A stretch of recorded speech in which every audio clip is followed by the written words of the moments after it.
Good morning everyone, this is Rubina here and today my topic is newborn essential care. So जब बच्चे की delivery हो जाती है तब सबसे पहले हम क्या करते हैं, उसका बर्थ का जो टाइम है वो नोट करते हैं, मिनट भी और सेकंड भी हमने उसके नोट करने होते हैं बिकॉज दैट हमने ये सब चीजें जो है वो फाइल में नोट करनी होती है. तो जब हमने ये मतलब कि उसका टाइम नोट कर लिया बच्चे का, देन हम क्या करते हैं, उसकी ब्रीदिंग को असेस करते हैं. इफ बच्चा क्राई कर रहा है देन इट इज नॉर्मल, और इफ बच्चा क्राई नहीं कर रहा है देन हम न्यूनेटल रिससिटेशन जो है वो स्टार्ट करते हैं. और देन थर्ड पॉइंट क्या हमारे पास, विद इन 1 मिनट में हमने अपगार स्कोर चेक करना होता है. अपगार स्कोर में हम क्या देखते हैं, सबसे पहले ए स्टैंड्स फॉर अपीयरेंस. हम बच्चे की अपीयरेंस को देखते हैं सबसे पहले. बच्चे की अगर तो बच्चा पिंकिश कलर का, अगर तो ये बच्चा मतलब जो है वो सारा मतलब उसकी बॉडी जो है वो पिंक कलर की है, then this is normal, we give 2 score. अगर बच्चे की जो एक्सट्रीमिटीज है मतलब कि ये आर्म साइड और लेग साइड यहाँ ब्लूइश कलर की है देन वी गिव 1 स्कोर. और अगर बच्चा जो है वो सारा ब्लूइश कलर का है then we give 0 score. Then हम उसके बाद अपीयरेंस के बाद हम चेक करते हैं पल्स उसकी. बच्चे की अगर पल्स मोर देन 100 है then we give 2 score, it is normal. और अगर बच्चे की पल्स जो 60 to 100 है देन वी गिव 1 स्कोर. अगर 60 से बिलो है देन वी गिव 0 स्कोर.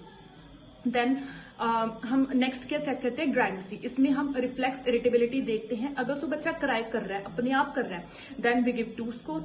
और अगर जो बच्चा है वो हमारी स्टिमुलेशन जब हम स्टिमुलेट कर रहे हैं उसको फिर क्राई कर रहा है देन वी गिव 1 स्कोर. अगर बच्चा क्राई कर ही नहीं रहा है then we give 0 score.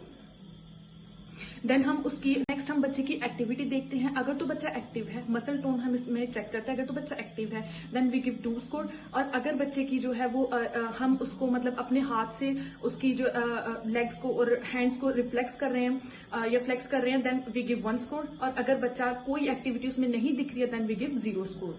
Then हम एक्टिविटी के बाद चेक करते हैं उसकी रेस्पिरेशन. अगर तो बच्चा इरेगुलर ब्रीदिंग कर रहा है देन वी गिव 1 स्कोर. अगर उसकी ब्रीदिंग ठीक है देन वी गिव 2. अगर ब्रीदिंग प्रेजेंट ही नहीं है बच्चे में देन वी गिव 0 स्कोर. और यहाँ पे हमारा अपगार स्कोर जो वो खत्म हो जाता है. देन हम क्या करते हैं, ब्रीदिंग असेस करने के बाद हम बच्चे को वाइप आउट के लिए लेके जाते हैं, जिसमें हम बच्चे को ऐसे बेबी को ऐसे रैप करते हैं. रैप करके देन हम उसको क्लीन करते हैं क्योंकि उसके वर्निक सिरोसा जो वो लगा होता है उसके व्हाइटिश कलर का वो होता है, सारी बॉडी पे लगा होता है आफ्टर डिलीवरी. देन हम उसको बेबी को जो वो साफ करते हैं और ऐसे क्लीन करके बेबी को देन हमने दूसरा टॉवल लेना है. दूसरे टॉवल में बेबी को रैप करके हमने उसको वेइंग मशीन तक लेके जाना है. वेइंग मशीन में हमने उसका वेट चेक करना है. जो वेट है वो 2.5 kg, 3 है, 3.5 kg है, इट इज नॉर्मल. देन हम बच्चे को थर्मल केयर जो है वो प्रोवाइड करते हैं. इसमें हम बच्चे को इंक्यूबेटर पे लेके जाते हैं. इंक्यूबेटर पे लेके जाके हम वार्मर सेट करते हैं बच्चे का.